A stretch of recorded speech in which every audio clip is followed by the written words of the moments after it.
Okay, ready? so what do we do? So All start us right. off here. So this is a game called Sorcery. So Sorcery. Okay. yeah, this is basically a build your own adventure thing. Mm-hmm. So this is just a test run. I have this idea in my mind that it could be awesome, but in practice it could be absolutely terrible. So I just want to try it. I'm borrowing your time here for a bit so that I can read you this story and then I'll tell you what options you get and see how you or what you want to do and see how, if the story makes sense or not. Okay. Hit me with it. All right, so you'll be a male champion with a sword, Okay. and you have walked the wilds of Kahabad, or sorry, Kakabad. She already a bad start. As one does, you walk the Right. wilds. The wilds of Kakabad, right? Through Uh-huh. Kare and the spiteful backlands, all the way Okay. into Mampang. These are just towns, right? Yeah. You have survived I traps. know Mumpang. Right. I mean, it's Mampang, dude. Yeah, Of course. You have survived traps, thieves, serpents, and vengeful gods. And now it is here, the crown of kings. So Uh you take the crown of kings. And okay. then it says it is said that the crown was never forged, only found by Chalana the Reformer, a Hmm. lowly foot soldier who became emperor of the Eastern world. Such is the power of the crown. The air around it crackles with influence. Now, do you want to take the crown or just wait? Huh. Well, I've come all the way to Mumbukchan or whatever this place is called. So I'm gonna take the crown. All right, take it. All right, so your I mean, I destiny guess it's a awaits. bit presumptuous of me. I just come up and take it, but I mean, we're going you with it. never know. So, with the crown in your hands, you will be as powerful as Chalana. The goblins are arming, the giants are waking, and the birdmen, Hmm. carving cruel daggers from stone. War will come, but you will prevent it. But then the image of the crown begins to flicker. You rush forwards, and it's a trap. Ah, forget. I knew I shouldn't have taken the crown. And you startle yourself awake because it was a dream. Oh, You're oh, come on. you're alone, exhausted in the little hut in the outpost settlement. So I'm You're in not even in Mumbukchan or whatever. No, it was just a dream, bro. So Damn it. your journey is not even a single step begun. So you're gonna start now. Okay. You got baited real Yeah, hard. that I was deep into that. Yeah, you were ready to get the crown and beat the game, huh? I had beaten gods, I had beaten snakes, and Birdman. but yeah, freaking Birdman was there. Okay. Yeah. Bird person. Bird person. All right, so So that you was all a start your dream. journey. Yeah, it was all a dream. So now you are in the Northern Passage, and you have a spirit called a panther. So you can pray to the spirit whenever you need some healing because the spirits are, cool like that. Okay. All right, so let me see here. Wait, so how is this? Oh, okay. So it is sunrise. You dress, breakfast on bread and goat's milk, and collect the pack and sword from beside your bed. Now you could test the blade, pray for luck, or leave the hut. Well, it seems like a bad idea to test the blade indoors, so I'm going to leave the hut. Leave the hut, okay. There's no time to waste. Every moment of daylight must be used if you are to reach Mampang before it is too late. So you are going to Mampang. That finally. So you lift back the flap of the hut and step into the early morning sunshine. So now you're walking to the outpost settlement, Okay. and your eyes follow you as you leave the hut and stride towards the great Shamutanti wall. The frontiers people of this tiny settlement are well aware of your mission. You could greet them or you could ignore them. I mean, they already know about my mission, but I don't want to be rude, so I guess I would greet them. Okay, you will greet them. So you turn to them and bow. Some smile and reply but are too afraid to approach. Others make gestures of protection. You are going beyond the wall, so they believe you to be cursed. A man is waiting on the path to the Gantopani Gate, the final doorway between Analand and the wilds of Kakabad. You recognize the sergeant of the Sidemaster Warriors. He holds out his hand. You could say greetings, sergeant, or get out of my way. How do I judge this sergeant's character? All right, so the Uh, sergeant has a helmet with two horns. mhm. He's holding out his left hand Was he want towards like the a tip opening. or something? Or maybe he's just his way of saying hello. He has a staff with an eye on it. He looks pretty badass. I would say he wants trouble. So maybe Okay. you should be polite to Yeah. him, or Yeah, I'll maybe be not. polite to him too. We'll start the day off right. All right. So greeting, sergeant. Yeah, I will. Let's greet this guy. Very well. So you say greeting, sergeant. He touches his forehead with two fingers and says, "You are almost ready." He Yeah, that's says, not weird. I have for you a gift from the king. 24 gold pieces. It is all we can spare this time. He holds out a pouch. You could take it, take half, or refuse it. I'm gonna take the whole pouch. I need those 24 gold pieces. All right, take it. You accept the gift graciously. Thank you, you say. You should buy some supplies before you pass the wall, the surgeon says, and you must collect your spellbook if you wish magic to aid you. Finally, should you wish to practice your swordplay, I will go one last round with you. And he points with his staff towards the training ground. So now you could go to the training ground, buy rations with your gold, or collect your spellbook. Hmm. I'm gonna collect the spell book. I want magic. All right, let's go get that spellbook. One of the huts set slightly back from the others is decorated with glyphs and strange symbols. A terrible smell emanates from its doorway. This is the hut of the chief mage. He has been preparing your spellbook for days, reading star charts to work out which spells will be available to you in the different locations in the hills and beyond. You could do without the book or go inside. Wait, what? I can go inside, or I can what with the book? Or just do without it. Just leave. Don't get it. No, I'll I go mean, inside. if I the mean, description of the hut seems like it would be problematic, you can just say, "Oh, so, shit, never mind." yeah, no, I mean, I need this magic. We gotta All go right. in. Okay, let's go inside. You lift the flap and go inside. The mage looks up at you with haggard? Okay, I don't know that word. With haggard, sleepless eyes, and presses the book into your hands. Do you understand how to use it? He asks. We'll say, oh, okay, so you can say yes or you can say tell me. Uh, you know, normally, if you get something like you get a dresser, right, and you're going to assemble it, and I feel like if you have to go to the instructions, that's like a sign of failing, right? Okay, right. So, screw that. I know how to use this magic. We're out of here. Okay. All right, perfect. So you say yes, and the mage nods. Good. He scratches absently at his ear. Says, "Remember, some spells will cost you effort to use, but the ones that don't will not work without a focus or some kind of item. You will need to read the book to know what." So each of Yeah, the he doesn't seem like he believes me. I can do this. yeah, it's just reminding you. He's a good dude. So I'm gonna tell you all this spells. So you just grab a notepad and you can write them down. So if you want to use them, I'll try to use them for you and see if it works or not. Some of the spells sometimes you can't use all of them at all times. So, Okay. so the first one is ZAP, Zap, and it costs 3 stamina. It says an extremely powerful weapon. The spell creates a blast of lightning which shoots from the caster's hand. Okay. And Sounds it useful. takes great concentration to use. The next one is Hot, HOT. Spell creates a fireball which can be thrown by the caster towards a target.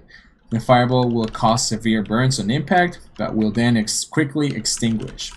This costs 3 stamina to use as well. Okay. FOF. It costs 3 stamina and it says this powerful spell creates a physical barrier in front of the caster, which is capable of keeping out all intruders. The resulting force field is both extremely strong and flexible. Interesting. Seems useful. Then you have WAL, Wall. It costs 3 stamina, and the casting of this spell creates an invisible wall in front of the caster. This wall is impervious to all missiles, creatures or other magical objects, or other material objects, sorry. Hence, it is a very useful defensive spell. Then you have Law, LAW, costs 3 stamina to use. Casting this spell at a non-intelligent attacking creature allows the caster to take control of the attacker's will for a short time, so you can mind control them. Only non-intelligent creatures. Great. So all the idiots I come across can join my team. That's just for a short time. Just so for it's a like short time. yeah. So you can turn it into other like turn against each other or against their friends or something. And the attack will cease and the creature will immediately come under the control of the caster. So if someone's attacking you that's not smart, you can control them. Great. And you can only use spells at certain times, so it's not like you can just use them at like at least not that I personally tried in this game. Then you have DU and lowercase m, so it's dumb.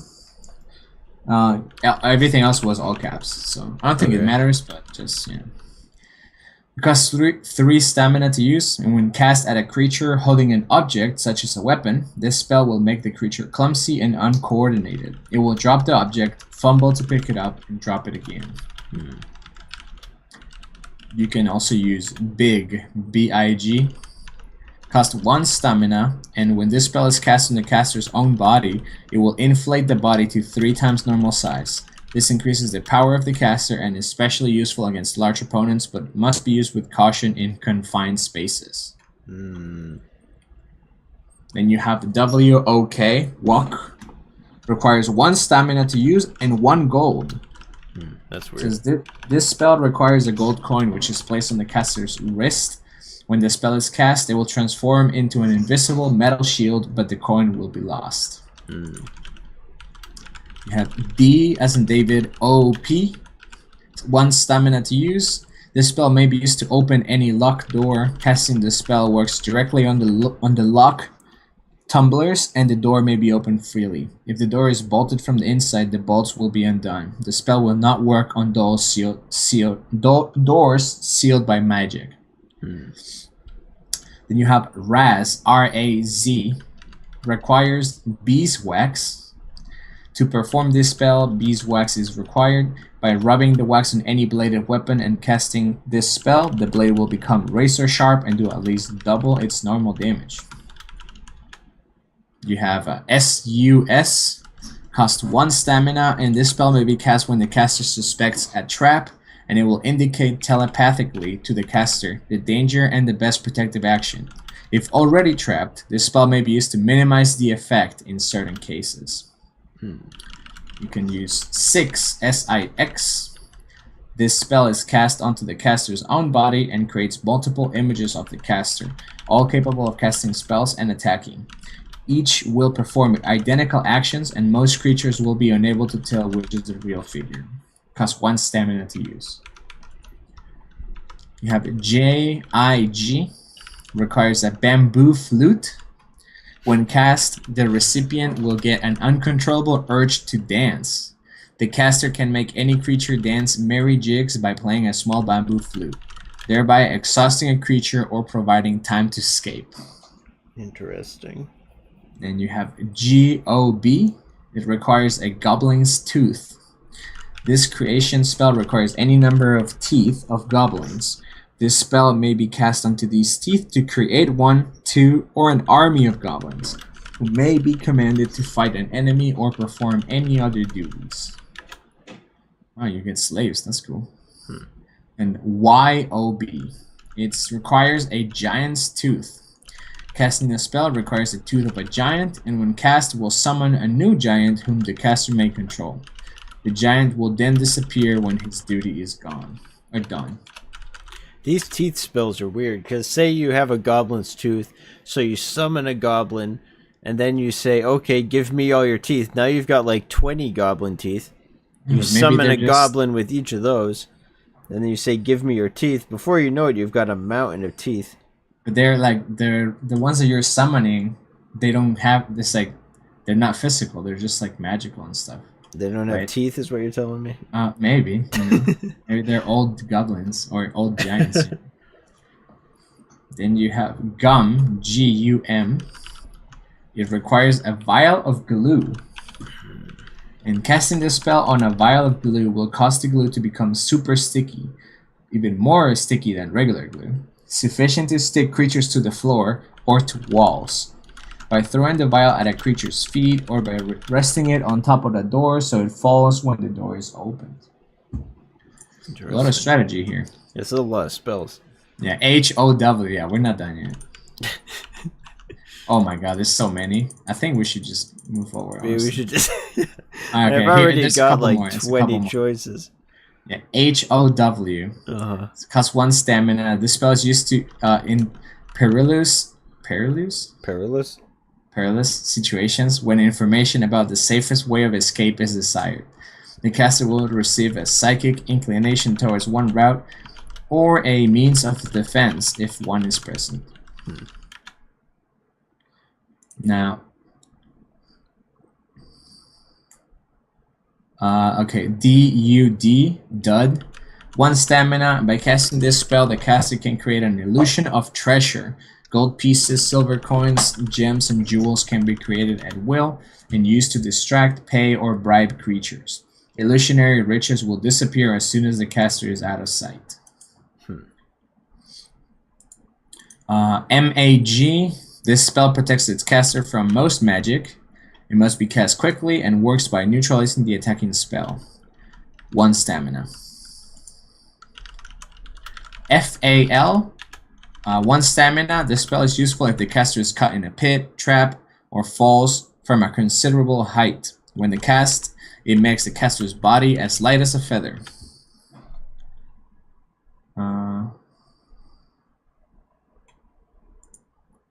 FOG is 1 stamina. This spell may only be cast in a closed room with no windows. Once cast, the room turns pitch black in the eyes of all but the caster. Even though torches and candles may still be burning, therefore nearby creatures will be temporarily blinded.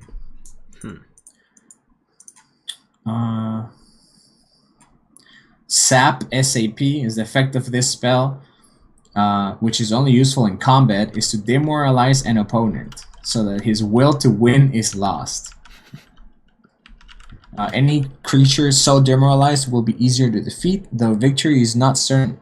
It costs 1 stamina. I think that's about it for now. Okay. That's plenty of spells, it seems. Yeah. Alright, so you have the book. Now you can go buy rations, whatever it's called, or go to the training ground to test your sword. I'm gonna buy some rations. Okay, rations. Okay, that's what it's called. Small traders in the settlements supply the Sightmaster warriors with weapons, armor, food, and clothing. You go over with the surgeon to a stall selling flatbreads and cheese. 2 gold pieces per ration, the owner says. You can buy 1 ration, 2 rations, buy more, or haggle. See, I feel like I'm gonna need all this gold, so I'm gonna haggle. Haggle, okay. Do you know who I am? I am Analand's great hero, you tell him. The man looks uncomfortable. I know that, but I have to feed my family today, whatever happens to the crown.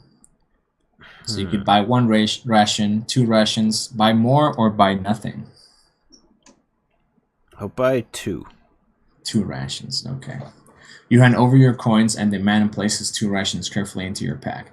You must be sure you eat every day, or you will suffer. The surgeon tells you, standing at your side. Eating more will give you extra strength, but it is not necessary.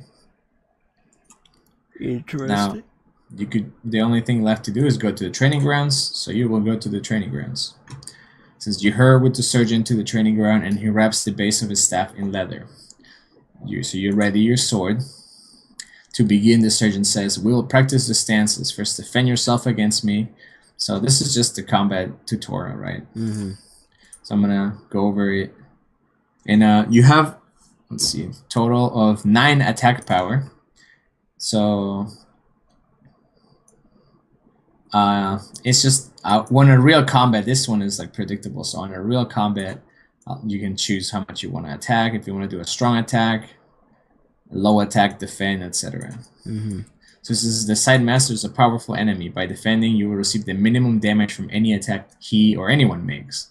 The Sightmaster Surgeon makes a light attack, saving his energy against your defense. So you can kind of do like a switch or bait and switch. You know, do a low attack when you think they're gonna defend. So you do 1 damage, but you use little attack power. Or if you use like all your attack power and they defend, you still do the minimum damage. Then he says, my next attack will be one of my strongest. If you can perform a full attack, you may overpower me. So if both people attack, whoever uses more attack power overpowers the other, right? Okay. So, wow, you beat him. Congratulations. So you lost 1 stamina in the fight, but since it is the tutorial, he gives it back. So you still have 20 stamina, 20 gold, and 2 rations. Pretty good. All right.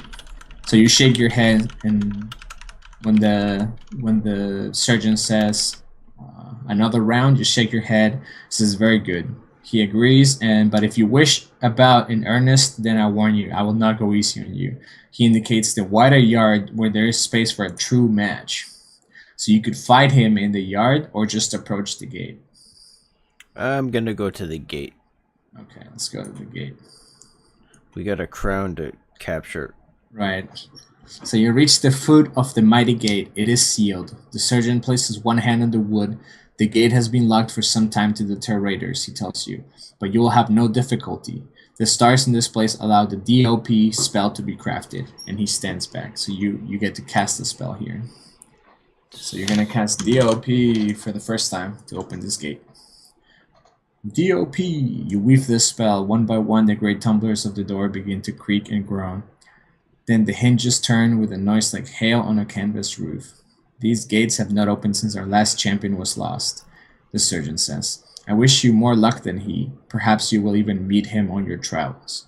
So you could say, I fear he is dead. Or, if I overtake him, then he is too slow. Or, that does not concern me. None of these choices are that great, right? Like, I could be like, yeah, he's probably dead. Yeah. Or I could be like, well, he sucks if I go by him. Or I could be like, yeah, I really don't care. So I guess that's the least bad, is to be like, yeah, I really don't care. So I'll say that. That does not concern me? Okay. Yeah, not my problem. Okay. The surgeon nods. It says, very well. So now you have to enter the gate. Together you step into the shadow of the wall. One last word, he declares. When you have the crown, find the highest point you can find, and we will be watching. You can say, I understand, or watching from where? No, I get it. I understand. Okay. You're just watching. He says, I will not wish you a safe journey to Carré, for the way ahead will not be safe, the surgeon murmurs, as he peers into the distance through the open gate. Yeah, I think the side master warriors. Yeah.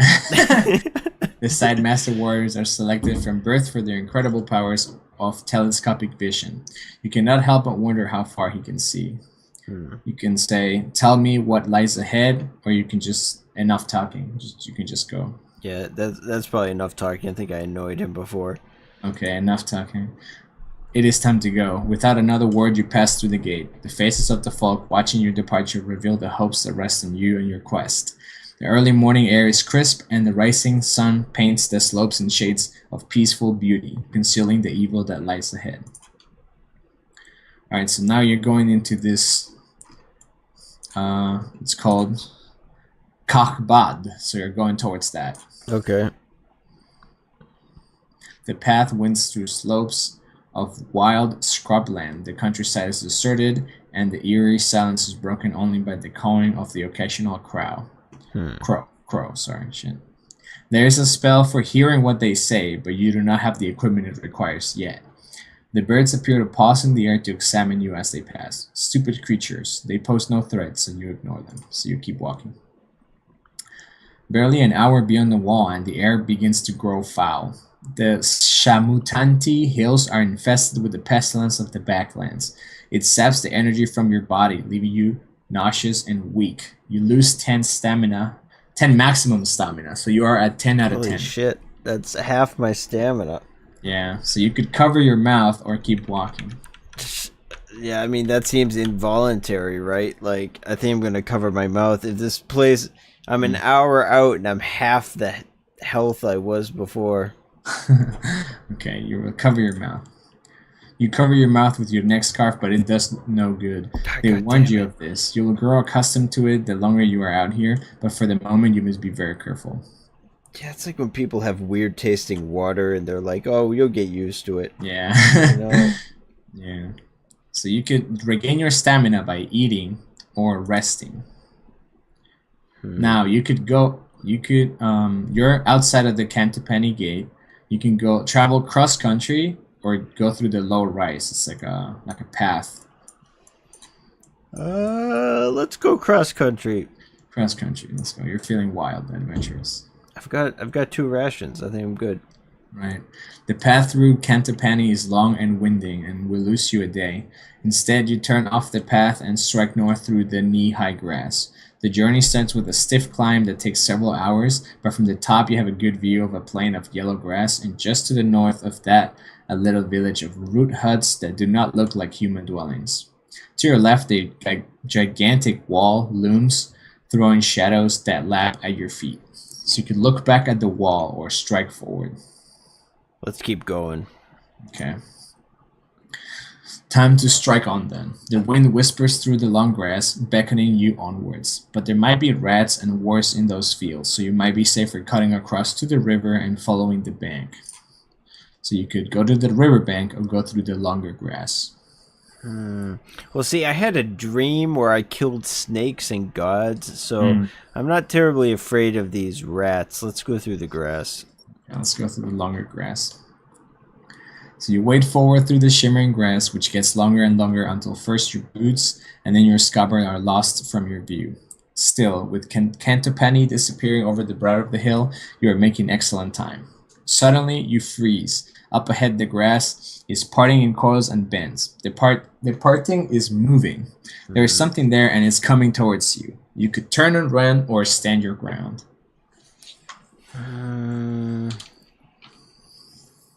I'll stand my ground. Okay. Whatever it is, it will find you ready. You wait as the switch-blading furrow moves closer. You could draw your sword ready, wait, or cast a spell. What do I got for spells? I'll just draw my sword. Casting a spell would be awfully specific when I don't know what's coming.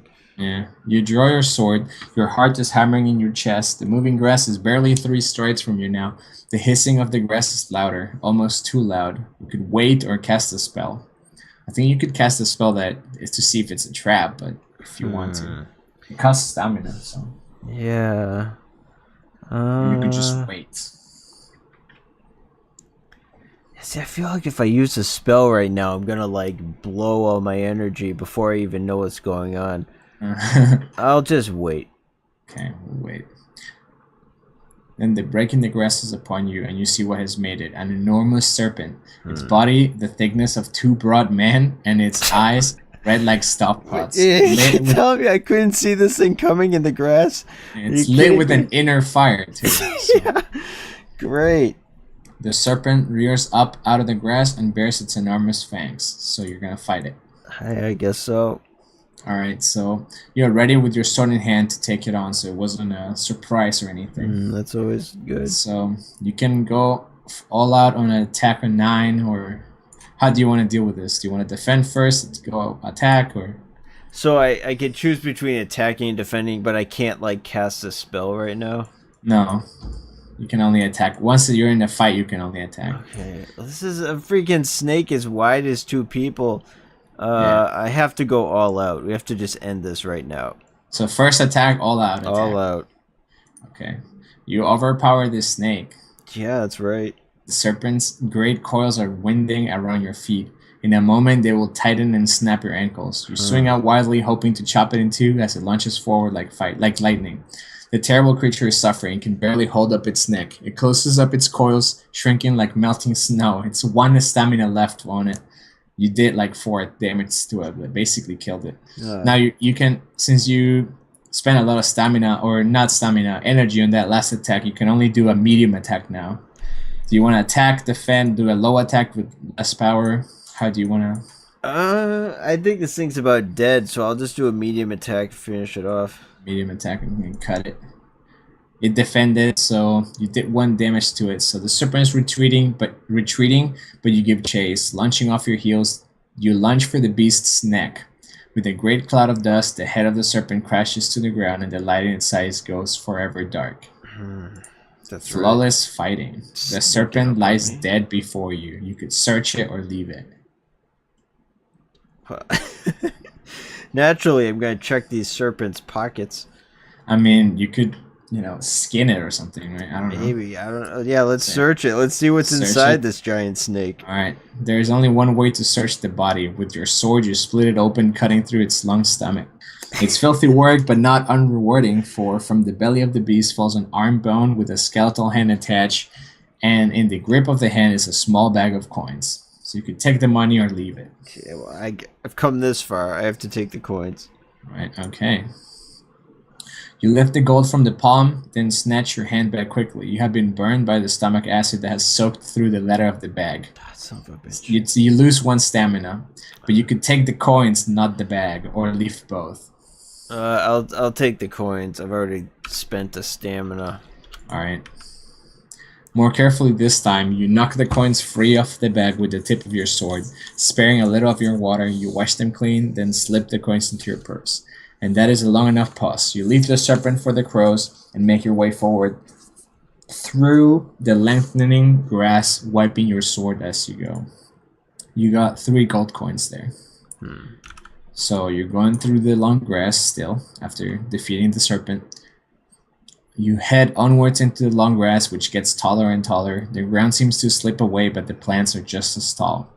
Soon you can no longer see the wall above the nodding stems. A few paces later, you cannot see the way ahead at all. You could turn back or keep onwards. Keep onwards. Keep onwards. There is no point turning back. Grass cannot hurt you, but you push onwards. But which way? You can use the shadows as a compass, follow the rising ground, follow the level ground, or cast a spell. Let's follow the level ground this time. The level ground, okay. Sticking to the level ground, you make your way slowly around the edge of the hill, hoping to come out of somewhere close to the river where the grass was not so long. You make slow but steady progress until finally, after what seems like many hours, you emerge onto a path. So you're going back on the path now. Night has fallen and it is too dark to make out much beyond the sparkle of the river and the glittering of what looks like a bonfire up ahead. You could make camp next to the river or approach the bonfire. Looks like there's a camp there. Well, last time I tried to just walk through the grass, I found these giant snakes, so I'm going to avoid the bonfire and just make camp. Make camp, okay. Making camp is part of your training, so you decide to stop. Better to sleep and set off early tomorrow. You stop at the first hollow you find beside the bank of the stream and settle yourself inside, as comfortable as a rat in a hole. Before you decide to sleep, you check through your pack and you have 2 rations left. You can eat something or just sleep. Remember that guy said eat every day. Yeah, I suppose I should eat something. I haven't eaten yet. Might as well eat before going to bed, right? Okay, you eat a quantity of your cheese and bread and feel better for it. You recover your stamina, and then you arrange your head on your pack and close your eyes. Eventually, you drift off to sleep, soothed by the babbling of the stream. But a short while later, you're awakened by a splashing noise. And stay still and listen, or sit up and look. It's hard to ignore noises. I'm gonna look. Sit up and look. Looking out from shelter, you see 3 small, thin man-like creatures, but they are certainly not men. Their skins glow with a dull red luminescence, and they have spindly fingers and limbs as if made from sticks. The 3 are throwing stones into the water. Every so often, one chirps with glee when a good shot sends a fish up to the surface. From there, they seem to be able to draw the fish onwards, towards them, using magical force. They are so busy with their task that they do not seem to have noticed you. You can greet them boldly or stay still and try not to be seen.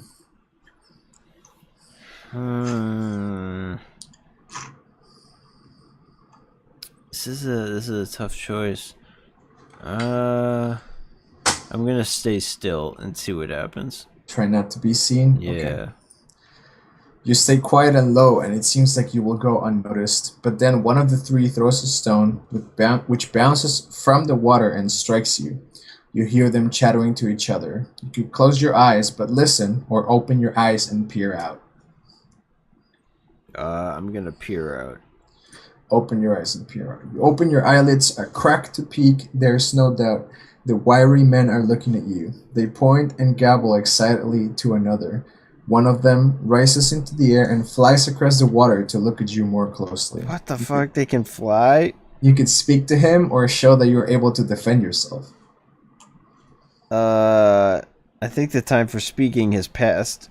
They just threw a rock at me and then started flying, so I'm gonna defend myself. Okay.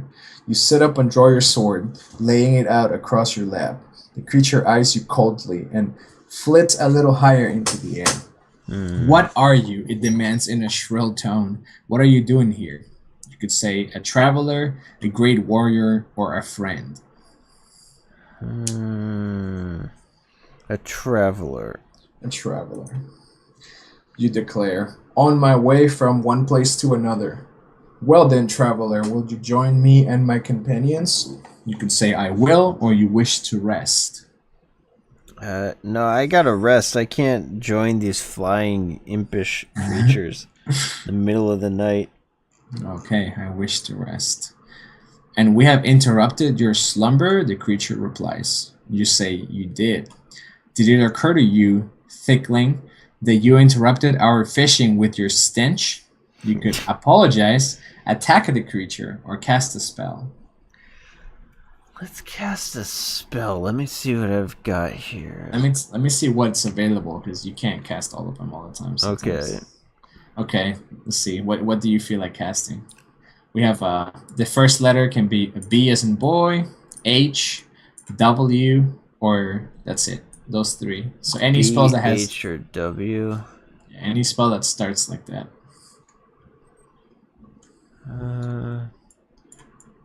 I'm gonna cast big. Big? Okay. Yeah. B-I-G. Okay, you cast big. You throw the spell around yourself and begin to grow, until in mere moments you stand 3 times as tall as you did before. The elven looks on in awe and wonder and hesitates, before turning tail and fleeing. Seeing the fate of their comrade, the other 2 elves chatter to each other, then rise into the air and nip off. Soon they have disappeared completely. You wait to see if they will return with an army in tow. And as you wait, you slowly shrink back to your normal size. You soon realize your vigil is pointless. If you are staying in this place, you should try to sleep once more. If you do not wish to sleep, then you should use the moonlight and start walking. So you can walk on or try to sleep. I think it makes sense to walk on. Those things seemed like trouble. Okay, we're gonna walk on. You should never have tried to sleep in the first place, not somewhere as exposed as this. You gather your possessions and set off once more, already weary along the path. As you walk, you think of the crown. It calls you onwards already, even though you have never seen it. It is as if it knows your name and is waiting for you, deep in the fortress of Mampang. But does it summon you to rescue it and restore the balance of power to the Fem-Free Alliance, or does it summon you to your death and destruction to place a seal on the power of the Archmage? Find out in the next episode. So that's like that's interesting cliffhanger there. That's just no. You can keep going, but that's like this start. Like you know, that's like if you do it by yourself, that would be like 10 minutes into the game. The game is like huge. So.